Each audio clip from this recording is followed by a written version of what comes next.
I didn't like that sound on that snare. I wanted it a little more snappy, a little crisper. So I brought that EQ in, raised the top end, cut out some of that mids at 600, 800, 900, whatever. Hey guys, this is Yusif coming to you with another remix production breakdown kind of tutorial, mix tutorial, showing you behind the scenes of how I actually make my songs. This week we're doing 2 Weeks in Tokyo, a song that is coming up now that I'm in the process of releasing, and I just take you inside the mix. Please subscribe to the channel and ring the bell and like this video if you like content like this. So let's get into it. The first thing when I do a mix is I pick a reference track to flip back and forth to see if I'm in the ballpark. So I started out with Counting Crows' song called Mrs. Potter, and I mixed it to that, and then I kind of wanted something more modern, so I kind of picked a different reference halfway through, and I used what was it, that Passenger song, Let Her Go. Let's see what we got here.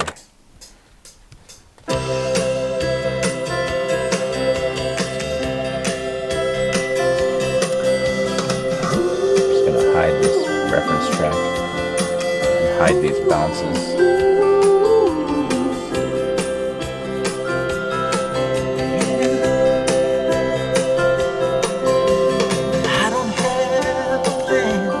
So that's what we're working with. Cool. Unlike other songs that I've shown you, this song is a song where I played every instrument, did all the drums, bass, piano, guitar, singing, and I mixed and mastered it. So I'm like, I know everything about this song. Other ones I didn't mix, I didn't master, so I couldn't tell you every single thing that I did, but I'll be able to tell you every little thing I did. So the drums, believe it or not, are pretty interesting on this track. Let me find that. Okay, so I've got it hidden, but it's an instrument track. These drums, believe it or not, are fake. They're Superior. I'm using Superior Drummer 3, and I programmed the hell out of them. And I have another video. I'll flip to it up here where I show you how I make these beats. But you can see as the track plays, you can see here. I'll take you inside my beats. So here's my beats. And I showed you how I just use loops, and then I edit the fills. Let me just solo the drums.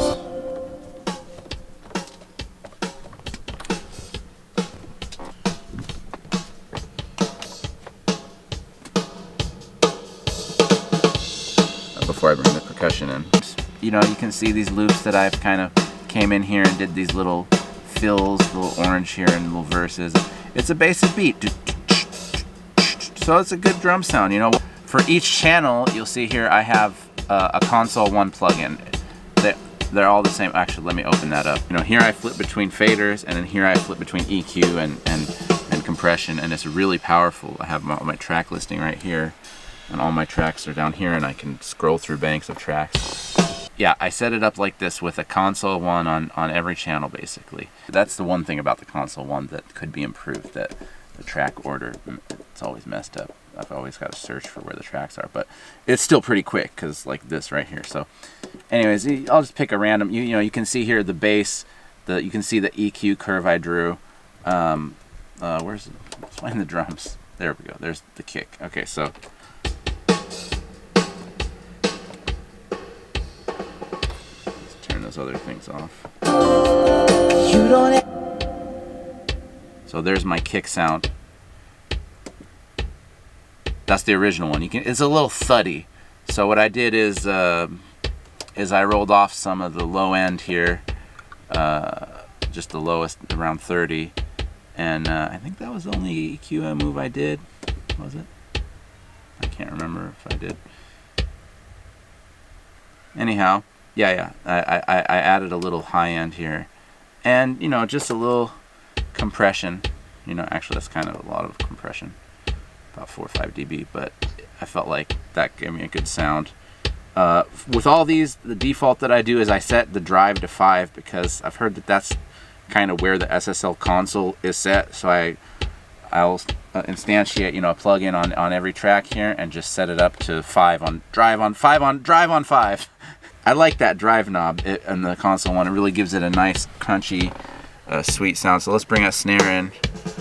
Let's see, where's this? Okay, here's the snare. So what I did, I rolled off the at 40, the low cut, and it's so nice to be able to just tweak them. I don't want to change this mix too much, but You know, and then the EQ. Let's see, what did I do? It was just a little, I don't know. I didn't like that sound on that snare. I wanted it a little more snappy, a little crisper. So I brought that EQ in, raised the top end, cut out some of that mids at 600, 800, 900, whatever. And I bumped up the high end. And again, a little compression, maybe 2-3 dB here. Got a hi-hat. I don't think I did too much to that. There's actually no toms in this song. I took a little high end off the hat. Again, low cut just to be safe. A little tiny bit of compression, but not too much there on the hi-hat. The toms are not even in there. So then we got the overheads. Page up. There's our overhead. Again, rolled off around 30. Actually rolled off around 12,000 hertz as well.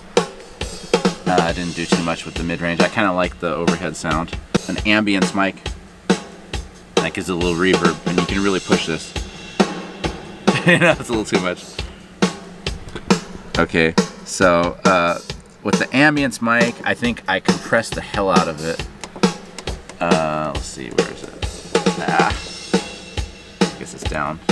I do wish, see, Avid won't let anybody into their U control kind of, you know, protocol or whatever, so, you know, it would be really nice, Avid, if you let Softube sync with your thing, because I'll still buy Avid stuff, you know. But so yeah, so I rolled off a hell of a lot. Let's just hear the ambience alone. Yeah, that's kind of just a character mic. I rolled off a hell of a lot on it. I rolled at 128, so I cut a lot of the low end out to make sure there's no mud, and then I compressed the living daylights out of it to give this kind of crazy over compressed sound, and then I just blended it up to taste. Right, so that's a crazy effect if you just take it on its own, you know. But what I did was, you know, I just used it as a little spice to blend it into taste, you know, take something really hot and aggressive and just add a little bit of it to give a little bit of, just takes a kind of a plain kind of beat, gives it some life. So that's the drums, and that's all virtual. Okay, now the other stuff is all real stuff. That's how I get away with the fake drums, was that I record everything else like through these SSL nice preamps, and I record with good instruments, and I do a million takes, and I try to add a really human element into it. I want you to think the track is not made by a computer beat or whatever. So here I had added a clap track, which I had a right, a left, and a center. So I literally just, you know, 3 times, you know, more than 3 times, but so I like that on tracks. I try that on every track. I'll use it on about half tracks, that, you know, whenever it calls for it. I just find it gives me a nice little boost to the snare. I like a little snap to my backbeat that the snare doesn't always give me fully. Let's see. I don't think I did too much of these claps. I just rolled off some low end. Didn't even compress them. Okay, and I pan them all one way. You could put them up the center, but anyways, let's add some shaker in. I really like shaker. You know, where is that? You can see the curves that I'm drawing for these instruments. And there's no formula for this. I just kind of tweak it and tweak it and tweak it for hours and hours until I arrive at a nice final result. Now let's see. There's a shaker. Yeah, I rolled off a lot on the shaker, 200, because you can see from this frequency, you know, I like this console 1 view because it really lets you look at the frequency spectrum as it's playing too. A little tiny bit of compression just to kind of bring it up a little. Little tambourine. And I rolled the hell off of that too. What did I roll off on the tambo? About 700-800. It's mostly high-end information anyway, so that's our beat. You know, and now we add in the bass. Now I did do a lot to this bass. I played a P bass in through one of these preamps that I showed you. Where's that? Where's the bass? See, I'm always searching around in this, you know. I keep my track counts low, like 24 or below, but that's still a lot to search through. So I searched for I cut a few mid frequencies, 300 hertz, some boom. I cut 700 hertz, some low mid range. Let's hear without. I was just trying to tame it in, and I cut off some high end at 8 kilohertz, just to bring it in. You can hear the difference. Some compression, just to reel it in a little. That gives me like a nice tight, punchy bass sound. Now let's add in the guitars. Actually, let me mute the drums. Let me put the drums on one group. Well, I guess they're not on one group. Anyways, that's the nice thing of having one of these. You can just do that.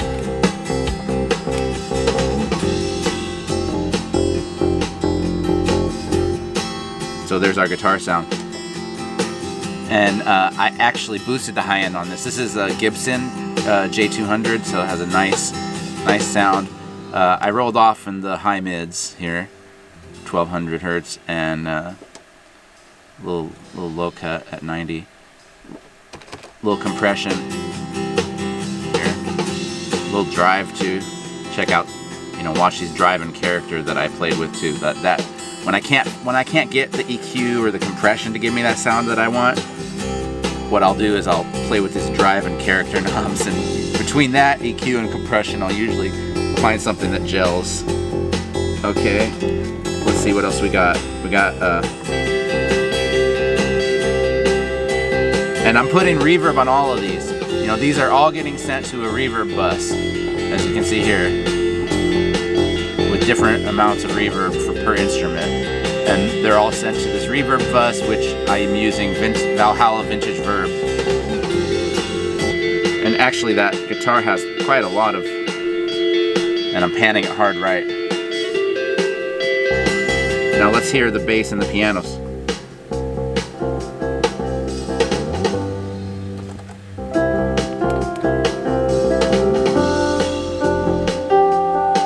It was hard to carve out. I have 3 pianos going. I have 2 pianos and a trem Rhodes going.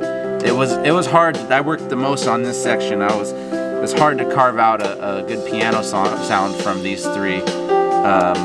They were stepping on each other's toes. Yeah, like this one I bumped it up right here, the trem Rhodes.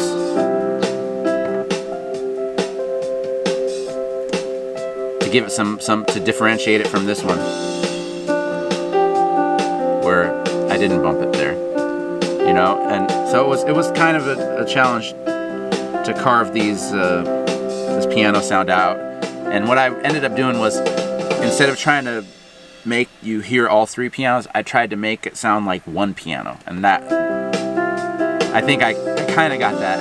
If you play it with the guitar and bass, you don't hear 3 pianos, you hear 1. But it kind of, the point of those pianos was just to give a little texture. And now I have an organ, just a nice, off that Nord, a nice B3 sound. And I added a bit of character, and I think I did some stuff to the organ on this. There we go. Yeah, I just added some compression, rolled off some highs and lows. Just doing what I need to do to get instruments to fit into the groove. Let's switch speakers, because my ears are getting tired of those speakers. Okay. And then I had some bells. Now this is this is like the hook of the song. Wait, where'd the hook go? Dun, dun, dun.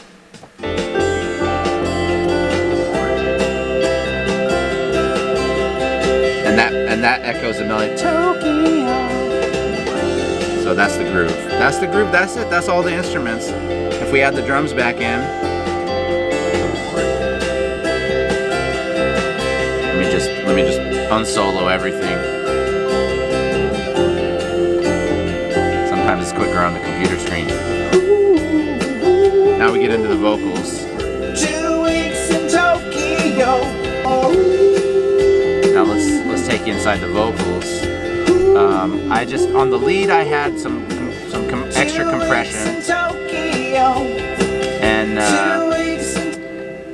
another little plug-in, just compression. I have a bus compressor going on the whole mix bus, and I have a limiter on the master bus. So that's about all I'm doing in terms of that. I try to do everything before. I try to get really good sounds going in, add a little compression EQ to blend it all together, and by that time it's real easy to master, real easy to get a good mix.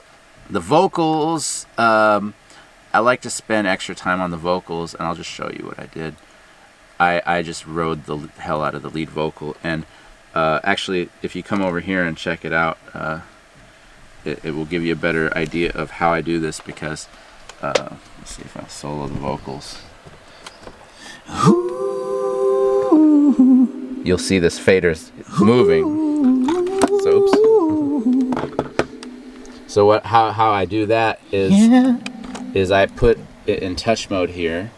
Put it in touch mode. Now, I'm not going to do it, but once you put it in touch mode, it records every move that you do, panning. So that's automation. And I just come in here. I don't have a plan. Turn it down. You don't ever see the way I really and I just have some reverb going on. So I'm just sitting here, every line I go through and just ride that fader, you know, just to make sure this word is too quiet, this word's too loud, just so that the vocal's real clear at the end, you know, just to get it really on top, good vocal sound. You see I come through here and I do the same thing with these background vocals. You know, if I open them up, these are mutes, you know, sometimes I'll cut a word out or something, and I just come through and line by line, and you know, it takes about an hour, you know, and it's, but there's no auto-tune, you know, I sing everything, and then I come through and let me take you there, and I just come through and write it, roses in your head, you know, and I just got 2 or 3 part harmonies going on sometimes. 2 weeks in Tokyo, you know, that part I'm doubling it. In Tokyo, 2 weeks in Tokyo. So that's the vocals. There's the lead. So that's the curve I did for the lead vocal. 2 weeks in Tokyo. Loud. 2 weeks in Tokyo. I got a little bit of high end in there, a little bit of extra driving character. Cut some mids, some low mids, rolled off the low, very low end, you know. So let me know in the comments if you have any questions about how I do this, or you have mix questions. I'm by no means a professional mixing master engineer, but I could help you out if you were interested. Be sure to go stream this on Spotify, I really appreciate it, or Apple Music. About the hat. Oh man, you had me in the Kuwait hat? I thought it was a different hat. If you like content like this, please subscribe to the channel and hit the notification bell and like the video. I really appreciate it, and it helps the channel out a lot. There's a ton of other videos that I have just like this one, where I break down songs that I'm mixing. So go ahead and check the channel out and watch those other videos.